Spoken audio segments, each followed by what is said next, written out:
Hello dear NEET students, आपसे वादा किया था कि हम आपके लिए रेगुलर, अब because the examinations are very near, तो कंसेप्चुअल चीज़ें आ जाएं जो आपको इम्प्रूव कर दें। डेफिनेटली कुछ ऐसी चीज़ें आ जाएं जो मिसकंसेप्ट्स को दूर कर दें, यदि हैं तो। ऑल्दो आई होप कि आप सब लोग डेफिनेटली अच्छे कंसेप्ट्स के साथ आगे बढ़ रहे हैं, बिल्कुल बढ़ रहे हैं। चलिए, एक बहुत ही कंसेप्चुअल क्वेश्चन है, नया क्वेश्चन है, फ्रेश क्वेश्चन है और related to electric field lines, electrostatics से मैंने लिया है। आप अभी एंजॉय करेंगे इसको, है ना। मुश्किल से 10 मिनट में हम इसे ख़त्म करेंगे, लेकिन आपको लगेगा कि काफ़ी सारी चीज़ें जो हैं हमारे रिवाइज भी हो गई हैं और हम इम्प्रूव भी कर गए।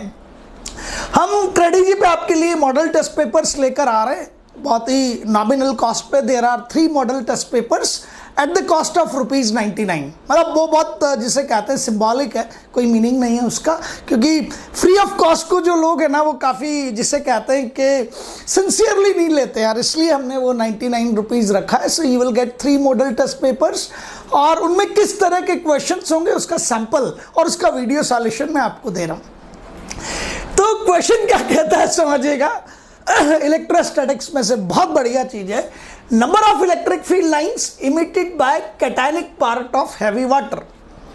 अब स्टूडेंट को लगा यार नंबर ऑफ इलेक्ट्रिक, ये word electric field line it is very well known to you, बहुत जबरदस्त चीज है, आता है आप सब लोगों को। तो ये कह रहा है कि number of electric field lines चाहिए मुझे इमिटेड बाय, ये यहाँ पे मेरा क्वेश्चन मार्क है, number of electric field lines emitted by cationic part of heavy water.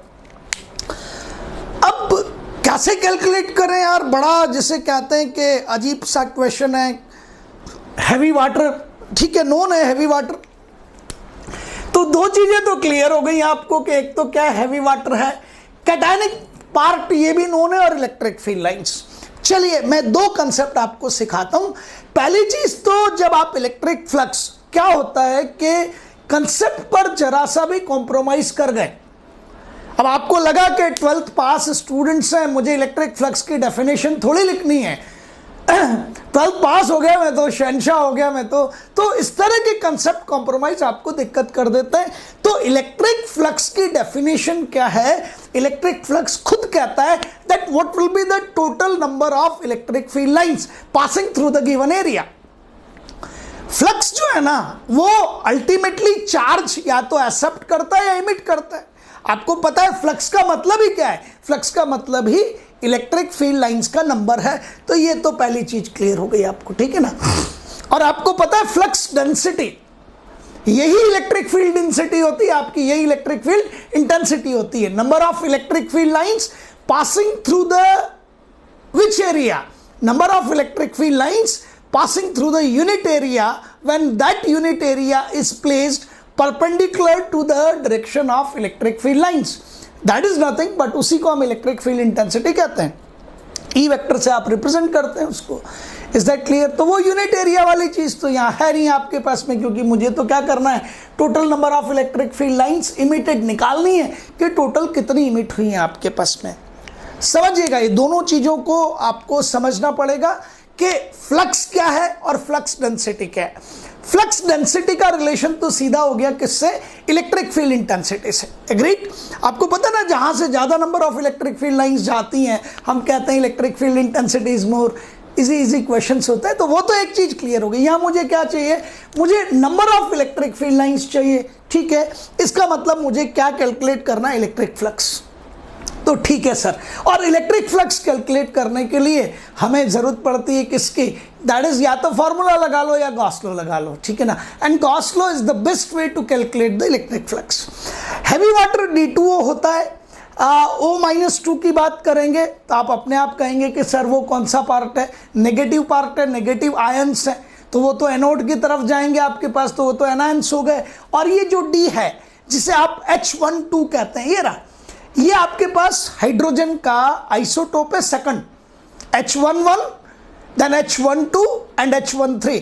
तो ये जो आपका D है दैट इज H12, ये और कुछ नहीं है, ये H12 है, ठीक है। ओके, D2O कैटायनिक पार्ट कौन आया इसका, D+। भाई बहुत आसान है ना यार, सीधी सी बात है कि इसको यदि आप स्प्लिट करेंगे तो ये होता है it is 2D+ and O-2। यही तो है आपके पास। तो 2d प्लस का मतलब प्लस 1 इंटू 2 प्लस 2 और माइनस 2 0 हो गया, ठीक है। तो ये जो कैटायनिक पार्ट है D प्लस, ये रहा कैटायनिक पार्ट D प्लस, और ये प्लस इंडिकेट करता है it is equals to 1.6 plus 1 ही तो है ये, ई चार्ज है ये, ई इलेक्ट्रॉन को लूज कर रहे हैं, सिंगल इलेक्ट्रॉन को, तब D प्लस बना था। तो आपके पास चार्ज कितना आया, this is plus E coulomb and that will be equals to 1.6 into 10⁻⁻19 coulomb. तो मेरे कैटायनिक पोर्शन पे चार्ज कितना है, मेरे कैटायनिक पोर्शन पे चार्ज है प्लस ई कूलम। ये मैंने डी को एक्सप्लेन किया है कि आपका जो H12 होता है उसमें एक प्रोटॉन और एक न्यूट्रॉन होता है, इलेक्ट्रॉन तो एक ही है। H11 होता ना तो यहाँ प्रोटॉन होता लेकिन न्यूट्रॉन नहीं होता। H11 अकेला ऐसा एटम है, H11 अकेला ऐसा एटम है जिसके न्यूक्लियस में न्यूट्रॉन नहीं होता। कई बार आप कह देते ना कि nucleus is having proton and neutrons, no, nucleus में जरूरी है कि प्रोटॉन तो होगा, न्यूट्रॉन हो भी सकता है और नहीं भी हो सकता। H11 उसका एग्जाम्पल है। Is that clear? बहुत सारी चीजें सीख रहे हैं आप। तो H11 होता तो 1 प्रोटॉन 0 न्यूट्रॉन और इलेक्ट्रॉन आ जाता है। ये कौन है, H12 है, तो आपके पास 1 प्रोटॉन 1 न्यूट्रॉन और इलेक्ट्रॉन है, ठीक है। कैटायनिक पार्ट पे चार्ज इतना आ गया। अब यहां देखिए ये न्यूट्रॉन रखा है, पहली बात ये पॉजिटिव चार्ज है, ये न्यूट्रॉन रखा, ये पॉजिटिव चार्ज है, समझ रहे हैं आप। तो ये इलेक्ट्रिक फील्ड लाइंस को इमिट करेगा और इलेक्ट्रिक फील्ड लाइंस रेडिएट होंगी रेडियली आउटवर्ड्स, बिल्कुल जा रही है, because it is like a point charge, it is like a point charge. तो आपने कहा due to positive charge these electric field lines are radially outwards, और मुझे इनका नंबर जो है, नंबर ऑफ EFL लिख दिया, इलेक्ट्रिक फील्ड लाइंस काउंट करना है। अब बच्चा कहेगा सर कैसे काउंट करेंगे, कभी 1 2 3 4 5 6, किसी ने ज्यादा बना दी तो किसी ने कम बना दी तो, हाँ यही कंसेप्ट है और यही आपको बताता है कि अल्टीमेटली जो इलेक्ट्रिक फील्ड लाइंस हैं वो या तो आपके चार्ज से जनरेट होती है या चार्ज पे जाकर क्या होती हैं, टर्मिनेट होती हैं, ठीक है। काउंट करेंगे, हार नहीं मानेंगे, बहुत आसान सी चीज है। अब मैंने एक और फिगर बनाया, ये D प्लस है, ये इलेक्ट्रिक फील्ड लाइंस 1 2 3 4 न जाने कितनी है, गॉड नोस, मुझे नहीं पता कितनी है, पर मैंने एक गॉसियन सरफेस बनाया GS1 and it is a sphere. एक और गॉसियन सरफेस बनाया एंड इट इज GS2, ये रहा, इट इज ए स्फीयर। अब आपको ये भी दिखता है सब लोगों को कि ये जो गॉसियन सरफेस है it is a bigger one, बड़ा स्फीयर है, इसका रेडियस ज्यादा है, एंड दिस गॉसियन सरफेस, इसका रेडियस क्या है, कम है। समझ गए आप मेरी बात को? तो एक गलत फहमी होती है, एक मिसकंसेप्ट डेवलप होता है कि इस सरफेस से पास आउट होने वाला फ्लक्स कुछ और होगा और इस सरफेस से पास आउट होने वाला फ्लक्स कुछ और होगा, बट ये गलत फहमी है, ये मिसकंसेप्ट है। अरे यार ये जितनी भी लाइंस हैं ये सारी लाइंस गॉसियन सरफेस 1 से भी जाती हैं और जितनी ये लाइंस हैं ये गॉसियन सरफेस 2 से भी जाती हैं। तो flux passing through Gaussian surface 2, flux passing through Gaussian surface 1, ultimately it is equals to each other and it will be equals to what, number of electric field lines capital N। और ये number of electric field lines generate किसने की, ये number of electric field lines आपके neutron ने generate की हैं। आ गई आपको मेरी बात? बस यही काउंट करना था। तो आप फ्लक्स निकाल लीजिए, phi will be equals to, according to Gauss law, phi is always equals to 1 by epsilon 0 into q net, 1 upon epsilon 0 q net, net charge enclosed by the Gaussian surface। अब concept बन जाएगा आपका, sir चाहे ये Gaussian surface लो चाहे ये Gaussian surface लो, इसके अंदर भी नेट चार्ज कितना है, D plus means 1.6 into 10⁻⁻19 coulomb, या ये सरफेस लोगे तब भी चार्ज कितना एनक्लोज्ड है, 1.6 इंटू 10⁻⁻19 कूलम। इसका मतलब निकलता है कि इन दोनों सरफेसेस से पास आउट होने वाला फ्लक्स सेम है, number of electric field line same है और वही मुझे काउंट करनी है। तो मैंने phi को उठा के लिख दिया 1 by epsilon 0 q net। Net charge कितना है, D plus 1.6 into 10⁻⁻19 divided by epsilon 0, it is 8.85 into 10⁻12। ठीक है, यदि मैं आपको यहां से कहूं कि भाई ये कैलकुलेट कीजिए तो आपको ये तो हो जाएगा 10⁻⁻7 और 1.6 अपॉन 8.85। ये डेफिनेटली आपका लेसर देन 1 आएगा, it is approximately coming as 0.18, तो आपने लिखा 0.18 into 10⁻⁻7, that will be 1.8 into 10⁻⁻8। 10 से मल्टीप्लाई किया तो डिवाइड भी करना पड़ा। ये फ्लक्स है और यही number of electric field lines है, और ये किसने इमिट की हैं? ये फील्ड लाइंस इमिट की हैं, that is cationic part of heavy water D+ में, जो आपका क्वेश्चन था।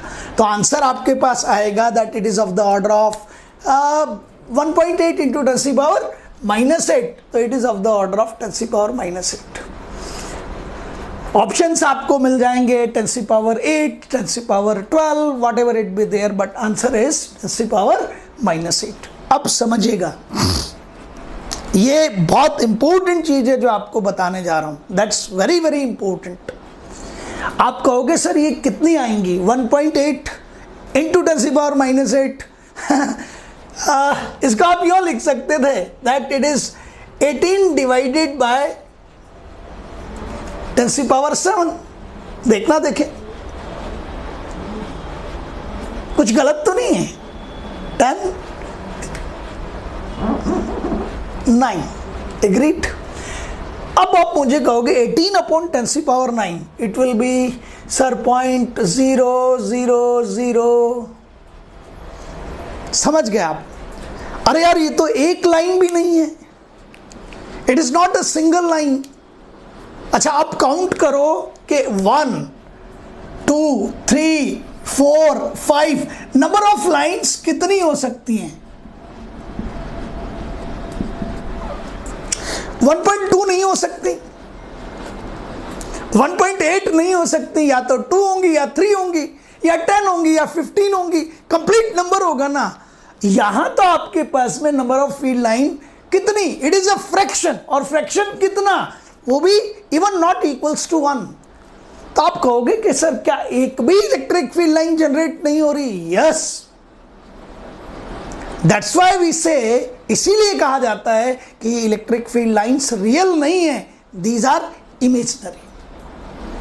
Is that clear? HC Verma की बुक खोलोगे आप तो आपको वहां पता लगेगा कि electric field lines why these are imaginary. The reason behind it कि इलेक्ट्रिक फील्ड लाइंस यदि रियल होती तो इनका नंबर एक कंप्लीट नंबर आता, 3 10 100 105 106 106.2 नहीं आता, 1.9 नहीं आता, 1.47 नहीं आता, but it is coming in fraction. And once it is coming in fraction तो आप आसानी से कह सकते हैं कि sir these are not real. तो आपने एक अच्छा क्वेश्चन किया, मजा आया आप सब लोगों को भी, मुझे भी मजा आया, और आपने कहा sir it is of the order of 10⁻⁻8, we agree, और एक कंसेप्ट भी समझ गए कि electric field lines are not real but these are what imaginary. तो इसी तरह की नई नई चीज़ें सीखते रहिए, और ये जो शानदार टेस्ट पेपर्स हैं जिनको क्रेडिट जी के मॉडल टेस्ट पेपर्स कहते हैं, बड़ी वैल्यू है, हम बहुत मेहनत करके बनाते हैं उन्हें। आप डेफिनेटली क्रेडिट जी का जो ऐप है उसे डाउनलोड कर लीजिए। कल आपको उस ऐप पर ये पेपर्स 1 by 1 मिलेंगे, एक साथ नहीं दूंगा, ठीक है ना। तो model test paper 1, then model test paper 2, then model test paper 3, but you will get very relevant and good quality of the question which makes you what we can say logical। ये question आपके fundamental को improve करता है। हाँ sir मैं flux के बारे में मैंने समझा, हाँ सर मैंने गॉस लॉ के बारे में समझा, हाँ सर मुझे पता लगा कि इलेक्ट्रिक फील्ड लाइंस इमेजिनरी हैं। तो इसी तरह से नई चीज़ें सीखते रहिए, आगे बढ़ते